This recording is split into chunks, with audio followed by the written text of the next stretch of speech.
आपणा सर्वांना दिवाळीच्या खूप खूप शुभेच्छा। यंदा दिवाळी निमित्त लेट्सअप घेऊन आले खास दिवाळी अंक।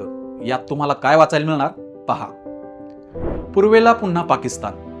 बांगलादेशातील शेख हसीना यांची राजवट उलथवून टाकल्यानंतर तेथील वाढत्या धार्मिक कट्टरतावादाने त्या देशासमोर आणि भारतासमोरही मोठं आव्हान निर्माण केलं आहे।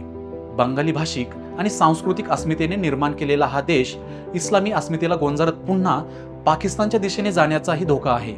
याचे कारण बांगलादेशातील इस्लामी कट्टरपंथीय त्या देशाची इस्लामी अस्मितेला गोंजारत आहेत आणि पाकिस्तान जवळ जाण्याचा प्रयत्नही करत आहेत। बॅरिस्टर मोहम्मद अली जिना यांचा स्मृतिदिन बांगलादेशात साजरा होणे हा या प्रयत्नाचाच एक भाग म्हणावा लागेल। वास्तविक जिना हे बांगलादेशात कधीच लोकप्रिय नव्हते। हिंदू आणि मुसलमान ही दोन राष्ट्रे आहेत असा युक्तिवाद करून भारताच्या फाळणीद्वारे मोहम्मद अली जिनांनी ब्रिटिशांकडून पाकिस्तान मिळवला आणि त्यामुळे एका अर्थाने जिना हे बांगलादेशचे पूर्वसुरीचे ठरतात। मात्र या जिनांनी बंगाली भाषेला राष्ट्रभाषेचा दर्जा देण्याची मागणी फेटाळून लावली होती।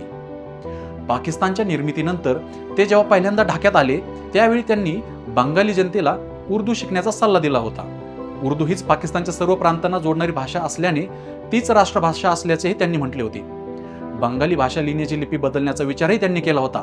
ब्राह्मी लिपीतून विकसित झालेली बंगाली लिपी ही हिंदू संस्कृतीची असल्यामुळे ती बदलून बंगाली भाषा अरबी लिपीतून किंवा रोमन लिपीतून लिहिली जावी हा सल्ला त्यांनी मानला होता। यामुळे पूर्व पाकिस्तान अधिक मुस्लिम होईल असा युक्तिवाद यामागे होता। बांगलादेश नव्या वळणावर उभा आहे। तो या सर्व अर्थांनी भाषिक आणि सांस्कृतिक अस्मितांपेक्षाही धार्मिक अस्मिता टोकदार होत असल्याने आजचा बांगलादेश हा पूर्वीसारखा वाटत नाही। तिथे कट्टरतावादी वाढत राहिल्यास तो अधिकाधिक पाकिस्तानसारखा होत राहील। वास्तविक बांगलादेशाची आजवरची वाटचाल पाकिस्तानच्या तुलनेत चांगली झाली आहे। बांगलादेशाची अर्थव्यवस्थाही पाकिस्तानपेक्षा बऱ्याच स्थितीत आहे। एकूण देशांतर्गत उत्पादनातही तो पाकिस्तानहून पुढे आहे। कट्टरतेच्या नादी लागल्याने काय होते यासाठी बांगलादेशातील जाणत्यांनी पाकिस्तानपासून बोध घ्यायला हवा। बांगलादेशातील जनतेच्या मताचा आदर करीत त्यांचे योग्य प्रतिनिधित्व करणाऱ्या सरकारशी मैत्रीचे संबंध प्रस्थापित करण्यावर भारताने भर द्यावा।